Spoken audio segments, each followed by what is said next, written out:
Hey friends, welcome back to my channel. And if it's your first time here, I'm Janetta, an author who loves to draw. On my channel, I focus on combining storytelling with art. If that's something you're interested in, please like, comment, subscribe, and share. Let's get to it. SSMD, So It Begins, Chapter 3. The gang's out here. Eva. I could not believe how awful my day had become. I should be happy to see Sharon, thankful for her thoughtfulness. Instead, because of Philip and Leah's stupidity, I was standing here being accused and feeling sick to my stomach. Well, Sharon's tone held restrained fury. One of you needs to start explaining. I'll leave it to Philip since he's the only one here that has some explaining to do. I stood there between him and Sharon, ready to do damage control. Philip's mouth opened, but not a sound came out. He looked over at me with eyes that screamed, "Help me!" Don't look at her. Look at me and tell me, your wife, what the hell is going on. And no, if I have to ask one more time, it won't be pretty. Sharon walked past me and stood toe-to-toe with Philip. There is nothing going on between me and Eva, Philip said honestly. But, Sharon's heart raced. She knew she wouldn't like his answer. But I have made a terrible mistake. And what is this terrible mistake you made, Philip? The three of us turned to see Leah walk through the door that I still hadn't closed. Philip swore under his breath. What are you doing here? I asked. Sharon called me and asked me to meet her here. We were going to surprise you with cupcakes and coffee. She held up her traveling mug. She sat it on my hall table before walking over to stand beside Sharon in front of Philip. Now I want to hear about this terrible mistake you've made. I walked over to the door and closed it. I knew all the players had arrived, but I didn't want anyone else to walk into my house. Leah, now is not the time. Philip is about to tell me why he's over here with Eva. This has nothing to do with you. Leah moved to Philip's side and put her arm around his waist. Oh, but it does. I am the terrible mistake he's about to tell you about.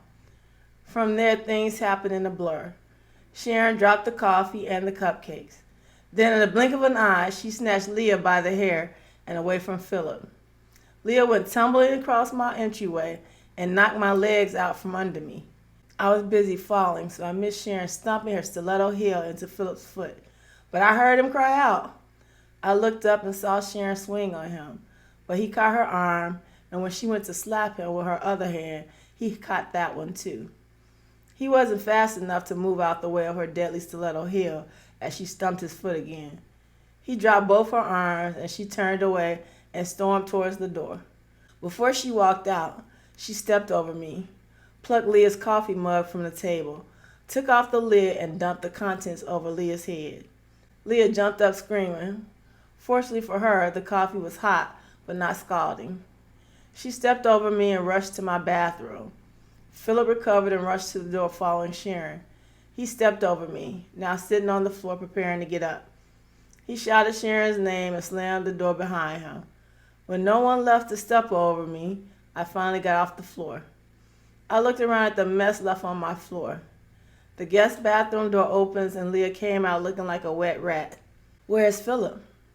He went after Sharon. Leah's face crumpled and she began to cry. What am I going to do? Would it be wrong for me to tell her to get the hell out? Chapter 4. What were you thinking? Eva. What are you going to do? I repeated Leah's question. I would suggest you leave Philip alone and stay out of Sharon's way. It's just not that simple. I never should have agreed to this. Leah turned away, still crying, and walked back into the guest bathroom. The wheels in my head started to spin. Something wasn't quite right. What did she mean she should have never agreed to this? That's a strange way to say she should have never slept with Philip. Leah, I called to her wanting to find out what she was talking about. When she didn't respond, I began walking towards the bathroom. I took 3 steps and then my doorbell rang.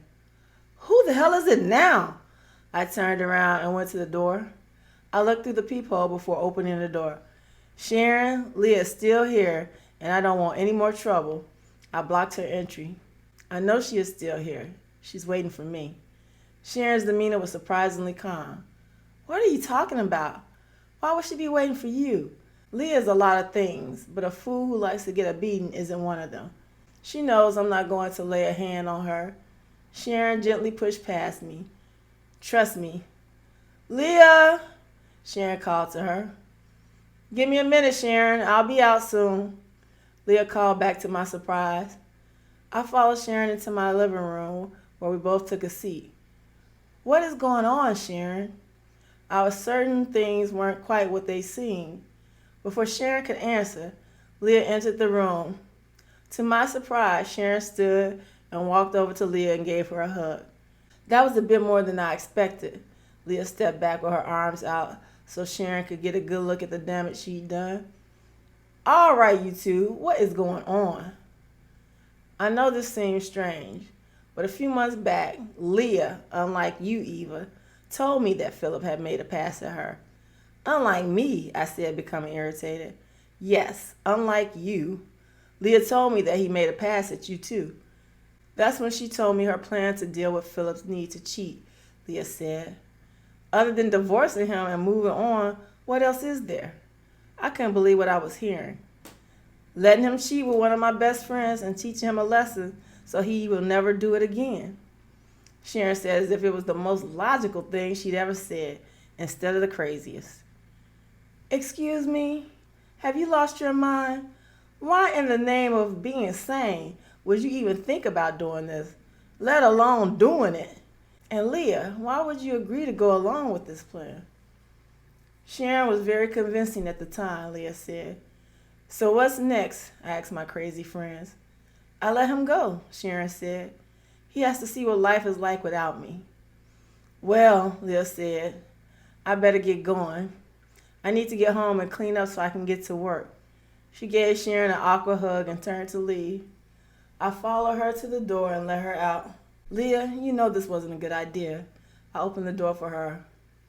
If I didn't know it then, I definitely know it now. Her eyes told the whole story. You're in love with him. It was a statement. I didn't need to make it a question. Leah didn't say a word. She just walked out the door. I closed the door and walked back to the living room. Sharon sat where I left her, but her bravado was gone, and tears were freely running down her face. I walked over and rubbed her back. What were you thinking, Sharon? Before you judge me, know that if he hadn't cheated with her, he'd have cheated with someone else. When she told me he had made a move on her, I could see in her eyes that she wasn't upset about it at all. Before I knew what I was saying, I told her to go for it. I thought they would have a fling and be done with it. That fool wasn't supposed to fall in love with him, Eva. Now I have to play things close until I can figure out what to do next. Divorce is the last resort. I had to bite my lip. She didn't want to hear what I had to say. I didn't know what her overall plan was, but I couldn't see this working in anyone's favor, especially hers. I have never heard such foolishness. Have you? Hope you enjoyed today's story. If you did, don't forget to like, comment, subscribe, and share. Until next time, be and stay blessed.